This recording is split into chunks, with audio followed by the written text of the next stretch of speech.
The latest. Thank you for your love and support. I appreciate you. Oh, Africa is a poor continent.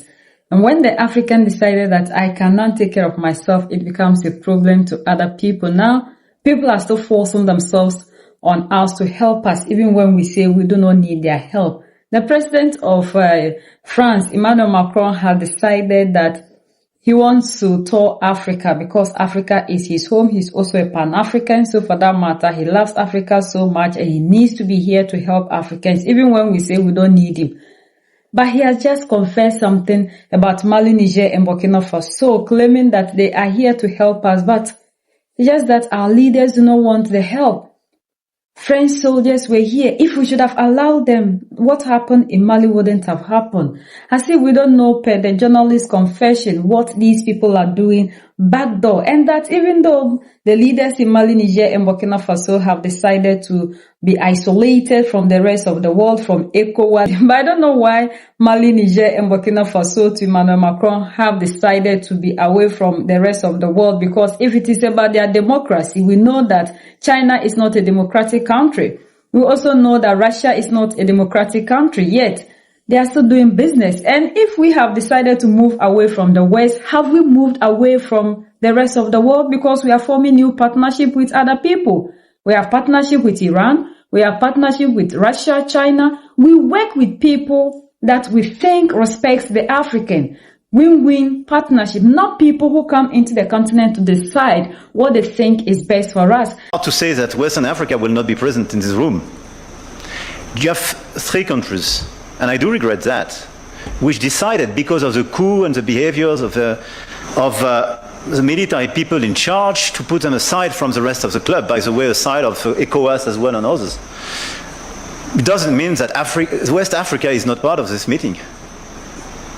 The biggest leaders of Western Africa will be here. And beyond that, we've been very vigilant to have civil society, even from Sahel states, being present.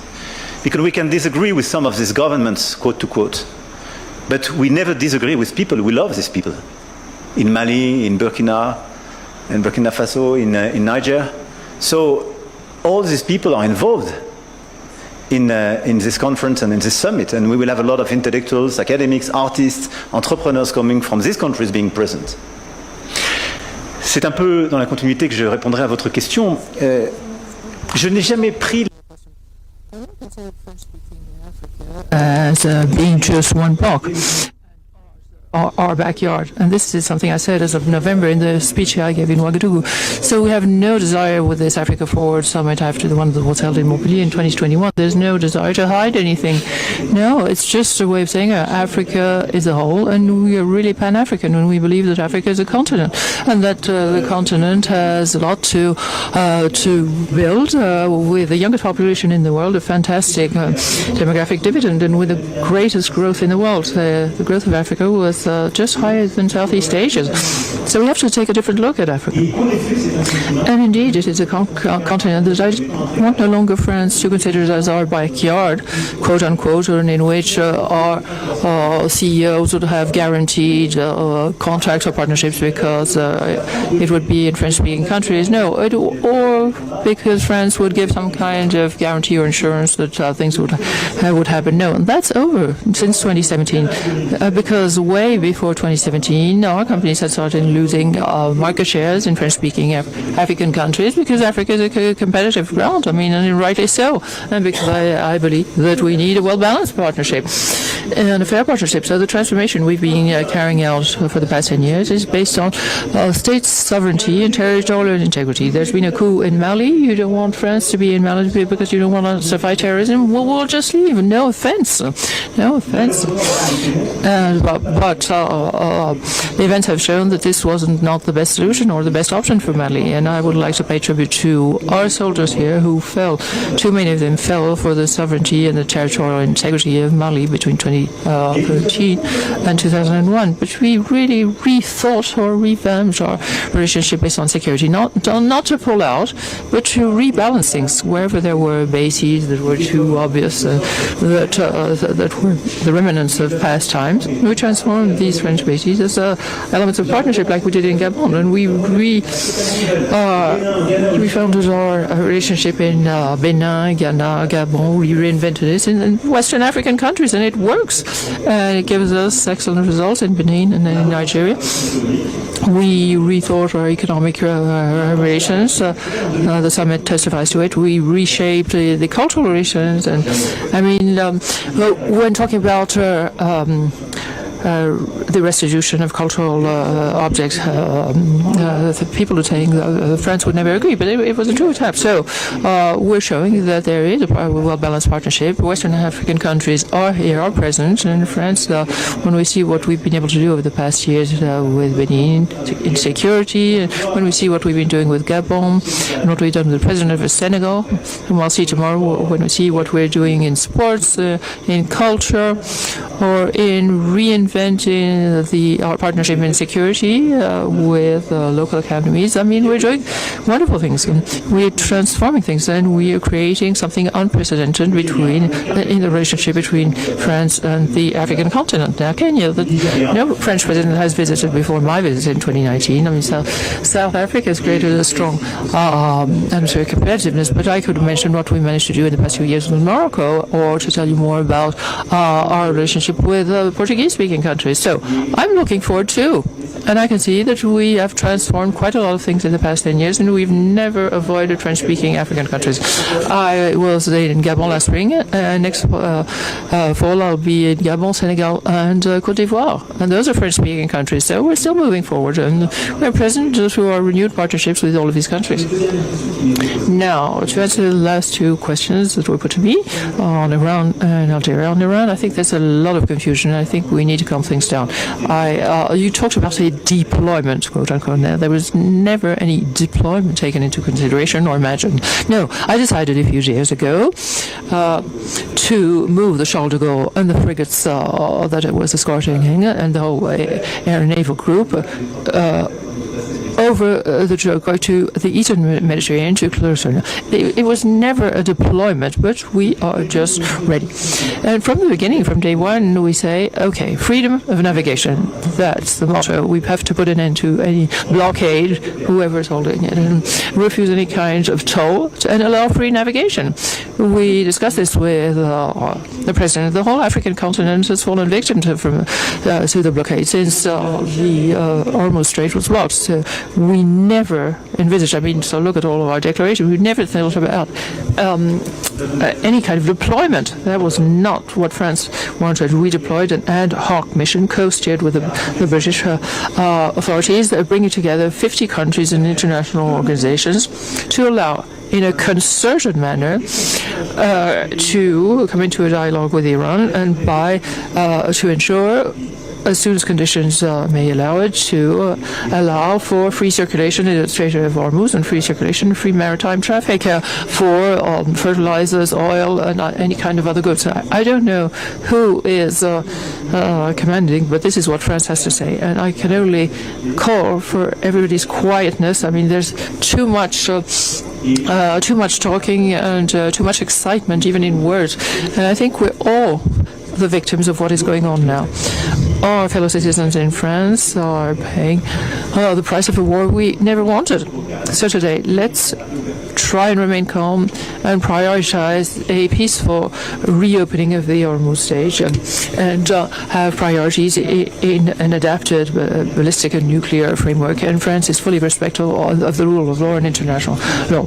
As for Algeria, I'm really happy of what happened in the past few years. The trip of the Minister for Armed Forces to Algeria, and the good discussions they had with President Tebboune, the Chief of the Armed Forces, and the delegations that ensued. And as I said during the last few weeks, my obligation is to defend the interests and the rights of the French citizens.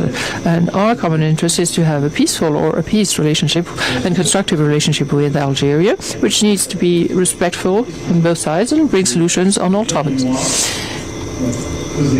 And the events during the past few months were very deleterious to France and Algeria, and it's not what I want. So my wish is to be pragmatic and to serve the interests of our fellow citizens, to find solutions that are humanitarian and migratory, economic or regional, but to construct solutions that are responsible and accountable. And I think this is one first step forward. We've already seen a few signals from Algeria, and I think the reconstruction of our relationships will be developed with esteem. So once again, allow me to thank you, President Ruto, for the words you mentioned right now on the trust in our partnership. And he said far better than I could ever could say how strong our common wishes to look forward for both our countries and for the African continent. And there was always a deliberate will when we talked about the relationship with different European countries and Africa to look towards the past. We always wanted to develop new relations. It's the whole spirit of bilateral relations. It's the whole spirit of our joint chairmanship of the Africa Forward Summit and the renewed partnership in all fields.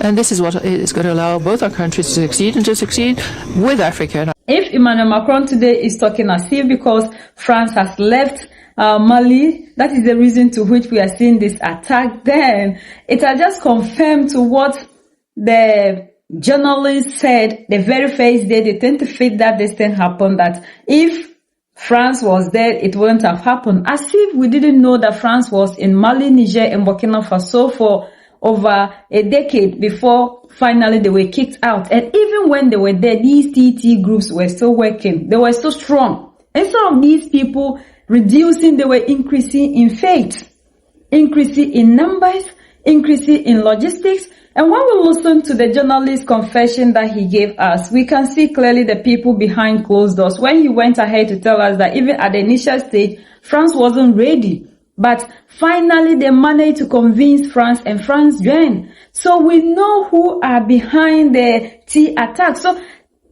it's like Emmanuel Macron had just exposed himself to us, because our leaders in Mali, Niger, and Burkina Faso are all in all the saviors, the protectors, the unifiers, the messiahs, the king of kings, Amos Laos, Abdurrahman Chiani, Assimi Goita. Our two generals and Captain Ibrahim Traore have always been singing the songs that these people are trying to terrorize the states more, so that it will look as if because France is not there, that is the reason to which we are having these activities. Yet, we know that France has been there and nothing was happening until they moved them out.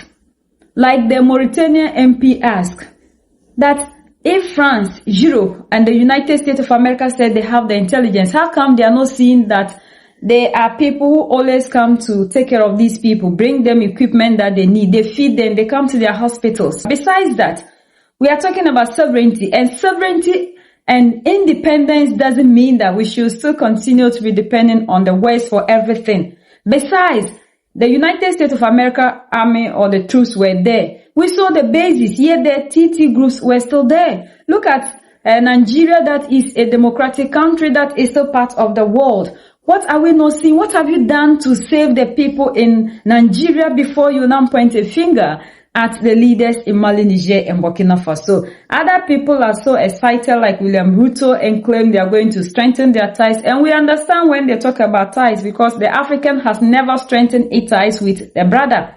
It must always be these people. But what we have decided to do in Africa is to take our own fate. And we've seen that ever since the leaders in Mali, Niger, and Burkina Faso came into office, things are normalizing. See how they are neutralizing these people. And when these things started, we saw how France media stations were pushing the things that they were doing in Mali, instead of even talking about the army of Mali, the good things they have been able to do to counter these things. We never heard anything. Only for Macron to come here and tell us that he feels for the people that are no more. We understand that he is a very good person, and we appreciate his goodness and his kindness. But the African has also decided to choose its own path, to also take our sovereignty into our own hands. Like the statement he made with the Greek Prime Minister, that Europe needs to fight and then strengthen themselves and break away from the dependency of the United States of America and reclaim their power. It's the same thing that the leaders in Sahel are doing to make sure that we don't also continue to depend on France and then Europe for our everything. If they think that depending on the United States of America is not good for them, it's the same thing that we are also doing in Sahel. So maybe Macron said it and didn't also know that that's the same thing we are doing. So we are telling him that the same thing that he was preaching that Europe should do, to the point that the Secretary of War of the United States of America was now asking whether he was now the mouthpiece of Europe to decide for Europe. It's the same thing the leaders in the Sahel are doing, because we have realized that depending on somebody is not good. So fighting to have your power and control is the best thing. A borrowed garment can never keep you warm. We are the only ones that can set ourselves free. United we stand, divided we fall, and united we keep standing forever and ever.